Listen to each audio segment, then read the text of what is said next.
Order! Order! You are an incorrigible delinquent at times. Behave yourself, man!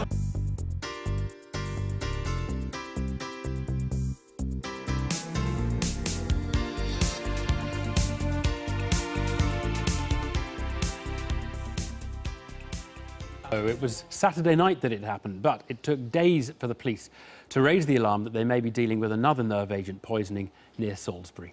4 months after the Skripals were struck by Novichok, another man and a woman in the nearby town of Amesbury fell into that distinctive catatonic state. Again, there was the initial assumption it was some kind of drug overdose, but within the last hour, this extraordinary statement from Scotland Yard. Following the detailed analysis of those samples, we can confirm that the man and woman have been exposed to the nerve agent Novichok, which has been identified as the same nerve agent that contaminated both Yulia and Sergei Skripal. The latest update we have from the hospital is that both patients remain in a critical condition. Both are British nationals and are local to the area. Officers are still working to identify their next of kin. At this stage, and this is important, at this stage, no one else has presented with the same symptoms linked to this incident. The priority for the investigation team now is to establish how these two people have come into contact with this nerve agent, and I have around 100 detectives from the Counter-Terrorism Policing Network working solidly on this investigation alongside their colleagues from Wiltshire Police. We have cordoned off a number of sites in the Amesbury and Salisbury areas that we believe the two individuals visited in the period before they fell ill. This is a precautionary measure while we continue to investigate how they came to be exposed to this substance. I do want to reassure the public that there is no evidence that either this man or woman recently visited any of the sites that have been decontaminated following the attempted murders of Sergei and Yulia Skripal. That was Neil Basu, head of counter-terrorism at Scotland Yard, and he was standing next to the chief medical officer there, who also had some things to say. Well, we'll hear from our defence editor, Mark Urban, shortly, and his take on it. But first, Nawal Al-Maghafi, who's been following the story for us in Amesbury today. A quiet, unassuming corner of southern England. Most people moved into this brand new housing estate just weeks ago. But today, normal life has been taken over by police tape and rows of television cameras. We was just watching the football and just looked outside, and there was all ambulances and fire engines.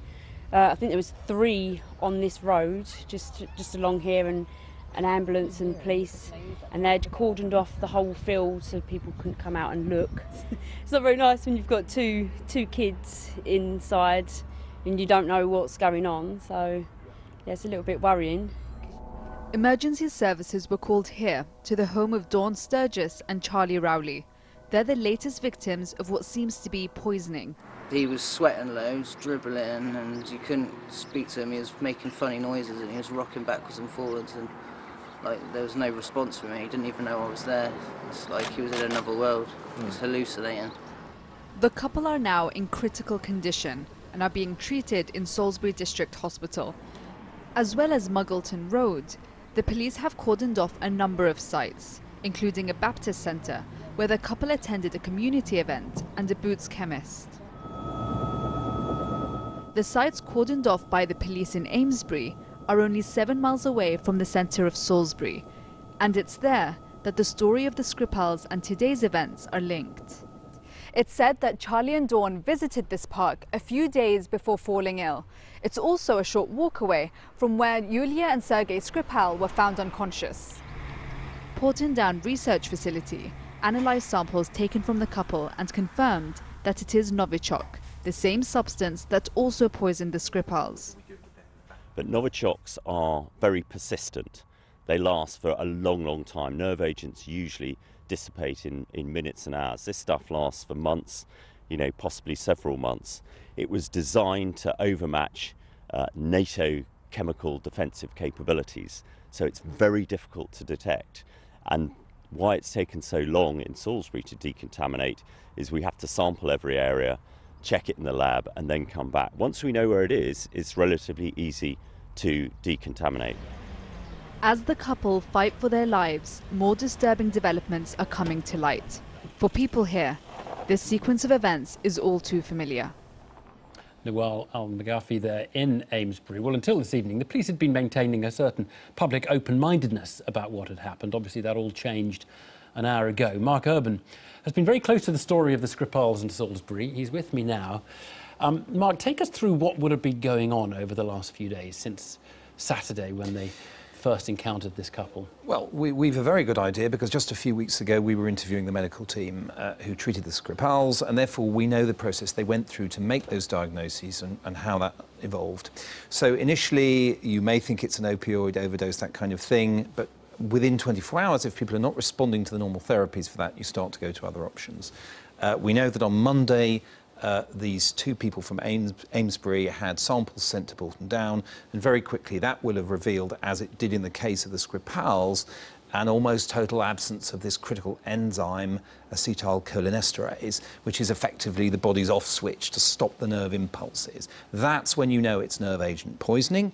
It then takes a little longer to drill down and get the specific Novichok result, and that took a little bit longer. So that's the process that was gone through. It took a total of 5 days with the Skripals. It happened a little faster over the past couple of... Obviously, we're all linking it to the Skripals, and what are the theories or accounts of what the connection there would be? Well, if you go to the investigation into the Skripal incident, we know that a very viscous liquid made up of this Novichok agent A234 was squirted or squeezed onto the door handle. It's long been the assumption among the people investigating it that either this was prepared somewhere nearby, or once it had been done, the device that was used, the applicator or tube or whatever it was, must have been discarded somewhere. Possibly both of these things are true, that there was a preparation site and a site where it was discarded.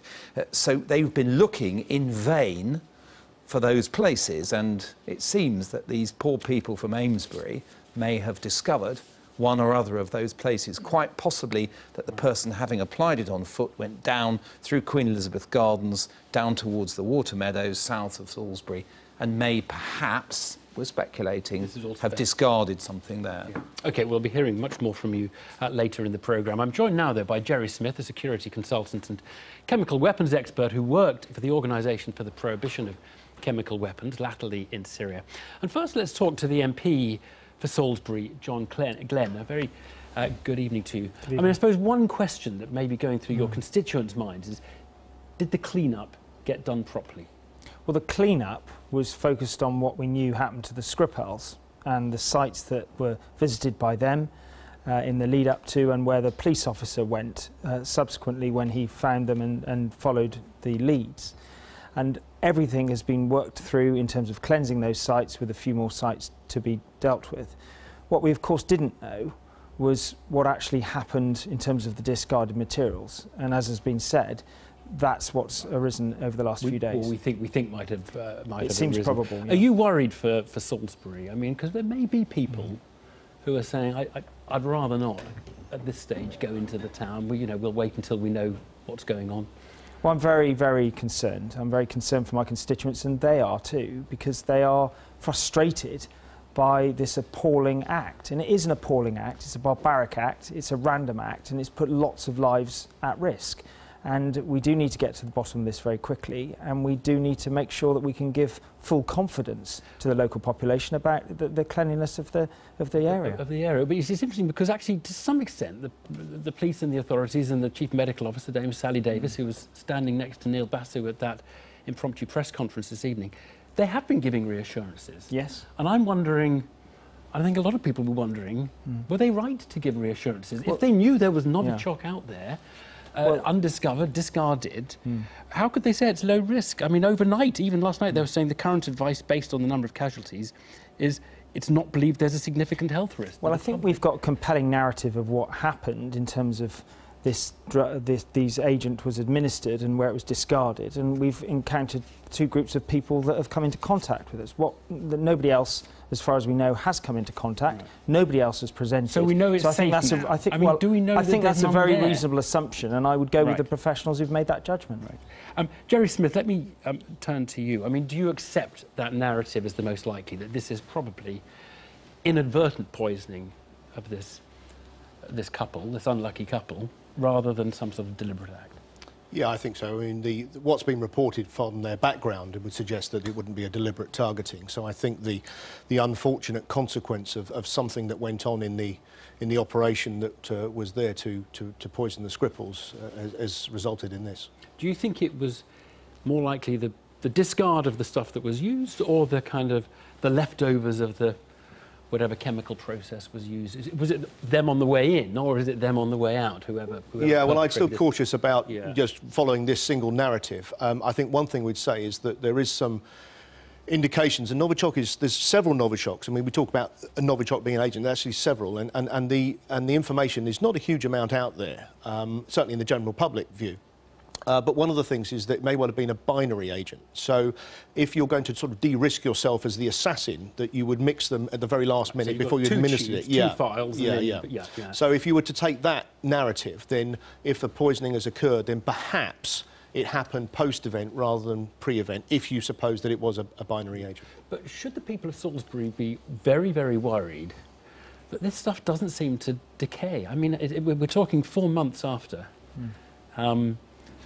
You know, must have been sitting in the rain. One assumes this has been outside, or going with the running narrative. Well, we know it doesn't degrade, and that's why we've had such a deliberate and careful decontamination effort at the sites that the Skripals visited. And the challenge now will be to determine where there are new sites that are at risk, and to do the same. And when we say it doesn't degrade, I mean, what does that mean? It's around... Well, the design of it was very much to be very persistent, so it hangs around. Effectively, degradation can happen in 3 ways. It can weather. If it doesn't weather away, and we've heard that the chances of water actually degrading it is very difficult. You can perhaps, with decontamination, you can use other chemicals to make it sort of less dangerous. Or, as we've seen with parts of the areas that were contaminated in the Skripal case, that they've then been removing material, and then that'll eventually go for incineration. So it clearly is one of these things that will hang around for a very, very long time. I suspect it is very, very super though, and this is why they talk about it not presenting a mass risk, because it is very, very small quantities, and whilst it is super toxic, it is in very small areas and locations. So the chance of encountering it is very low. Yeah. One other potential theory would be that this has been a sort of deliberate part of a kind of disinformation game of some kind, a sort of, if you don't care about British lives at all, and you're trying to make the authorities look a bit stupid, or... Do you think we should entertain the idea that this was not an inadvertent poisoning, but something more complicated going on? Well, I think you know, the theories that were abound today, sort of on left-hand side was sort of it was drugs, and on the right-hand side it was a deliberate poisoning, and perhaps in the middle then you could look at some kind of info war that was going on. And I suppose it was a bit like the medical profession again. When you're looking at investigations, you look at all credible theories, and then you start to knock them off as you see evidence come to arise that sort of disbands some of those theories, until you get to the one that's the sort of the most credible. And that's how it then evolves from there. John Clem, very briefly, it's been quite a long time. It was Saturday this happened. They turned up on Saturday, by the way, with, you know, protective clothing, 7 fire engines, the whole lot, when they said, look, it could be, looks like drugs. Did they take too long to basically say, we think something might really dodgy's happened here? Well, I think it's very important that until they know what it is, they actually do the work. I think it's no good speculating until the work's done. They've done it as quickly as they can, and I respect the hard work that they've undertaken this week. OK, well, thank you both very much. Well, these latest events in and around Salisbury remind us that it has gone quiet there as far as the investigation into the Skripal's poisoning is concerned. So what intelligence do we have as to who was behind it? Mark Urban has not only written on the subject of espionage and defence, but he's been following the Skripal case extremely closely. And here's his report on what we know and what we don't know.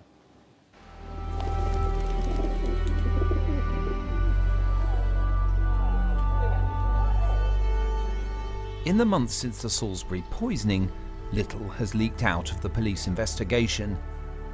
A slow and deliberate effort even its leaders describe as extremely challenging. But we do know more now about why the government attributed blame, critically that it had intelligence about Russia keeping the Skripals under surveillance. In a letter to NATO, Britain said that Yulia's email account had been hacked back in 2013. I understand, though, that Britain has evidence that they were keeping tabs on the Skripals a long time after that. Both Sergei and his daughter were the subject of lengthy monitoring by the Russian state, even though that evidence was pieced together after the assassination attempt. There's quite clearly an attack by an agent of the Russian state against two individuals in the United Kingdom. And the fact that we can't immediately identify the individual who conducted the attack is really hardly surprising when you consider that they had the support of the FSB and could easily leave the country under a different name very quickly. The detail on that additional surveillance is classified, of course, but it's quite likely that Yulia Skripal's phone was used as a means of tracking her.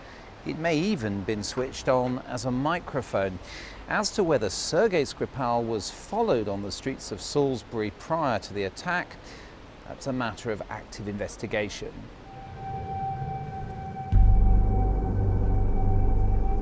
Another key aspect in Britain's attribution was in the identification of a specific Novichok nerve agent and the observation of its behaviour at the contaminated sites.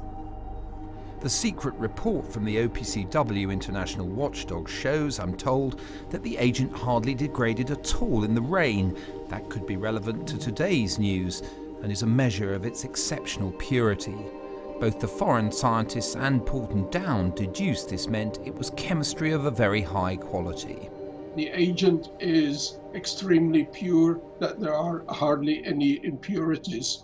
It is my understanding that the formula is in the confidential briefing paper, which at the request of the UK, the OPCW has distributed to all states parties to the CWC.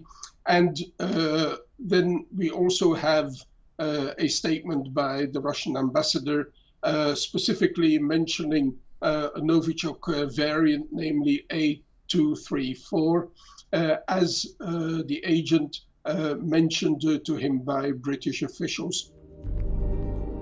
The problem, from the assassin's point of view, was that the poison applied as a viscous liquid on the Skripal's front door handle was absorbed only very slowly, and during that time, going to the pub and restaurant, they would have been able to wash a good deal of it off their hands.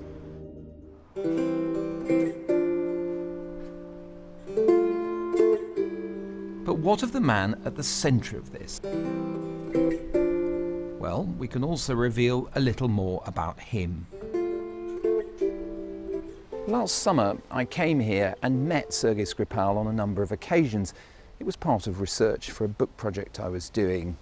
I found a man who was proud of his achievements in life, a big person with a wry wit, irrepressible in the face of the setbacks and sorrows he'd experienced in his life. Chatting to Skripal in his home last summer, I didn't find a man who seemed particularly worried about his personal security. He did at that time express concerns about being quoted, but put that in terms of the possible threat to his son and daughter travelling to and from Russia. Now, of course, all those calculations have to be rethought. Tragically, his son, Sasha, died last July of liver failure. It was another bleak episode for Sergei following the loss of his wife and brother, but he took it with remarkable strength. When I phoned in August to offer my condolences, he seemed resigned to his loss, but he did say that life would be that much harder without Sasha.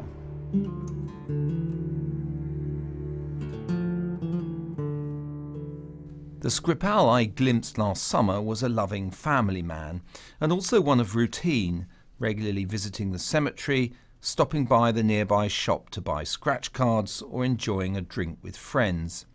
It was semi-retirement because he did give occasional lectures still to military and intelligence service audiences in friendly countries, and that may have led the Russians to see him as still being involved. It's clear Sergei Skripal will not be returning to Christie Miller Road. The taxpayer has bought the house, his car and many other possessions for decontamination or destruction. This chapter of his life is definitively over.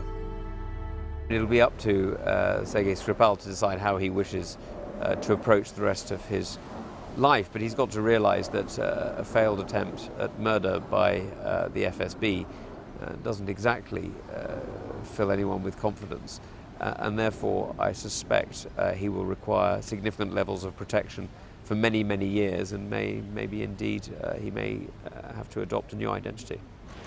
Eyes up. But what of his daughter Yulia, who came here in March on what was planned to be a 2-week visit? During the last couple of months, she's said to have been reassessing her calculations, not least about life with her boyfriend in Moscow. My life has been turned upside down as I try to come to terms with the devastating changes, both physically and emotionally. I want to help care for my father until his full recovery. In the longer term, I hope to return home to my country. Yulia, it's clear, wants to return to Russia, but that's a hope for the future. Her father has no such choice. The man at the centre of this, Sergei Skripal, remains silent. He didn't choose to make statements after being discharged from hospital in the same way his daughter did. As he regains strength and makes decisions about his future, that may change. Equally, there's every possibility that he may stay silent as the two countries at the centre of this row de-escalate and re-enter the shadows. For those hoping for some sense of closure, or even the trial of a would-be poisoner, the odds are heavily loaded against that happening anytime soon. Rather, everyone concerned is struggling to re-establish some kind of normality, while, as we've just seen today, so much remains unfinished. A lot to take in on the day. There's been another, we've heard about another attack in Wiltshire. Well, Mark is still with me. Mark, fascinating to know you have been meeting Sergei Skripal before the attack. Interesting that he didn't seem terribly concerned about his personal security.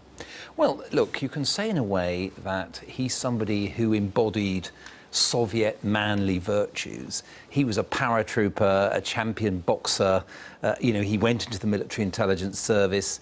He's not a person who I think would have found it easy to admit fear, or even to admit it to himself, in a sense, which is why I think when the one moment when we were talking, he did allude to concerns. He expressed them in terms of his concerns about Yulia and Sasha being able to travel freely to Moscow. Talk us through his options now, because you've made clear he can't go back to that house. I mean, that's not going to happen. Well, it's not going to happen, and I should also make clear I haven't spoken to him since the poisoning, so I don't know. He's not telling me what he wants to do. Look, we know that Yulia does want to go back, and in fact, I'm hearing that she's been in touch with her cousin just within the past 24 hours by phone. We also know that she's had a friend over to visit in the UK from Russia, and the impression we're getting from these contacts is that she definitely wants to go back, and it's a case of trying to find the right moment, both in terms of her father's recovery and the wider picture. For Sergei, that's not an option. The question is, as I was discussing with the chairman of the Foreign Affairs Select Committee there, is it in Britain? I think he was very settled and happy in this country. If he's offered an alternative identity in New Zealand or America, would he really want to take it? An incredibly difficult decision. Mark, thank you very much.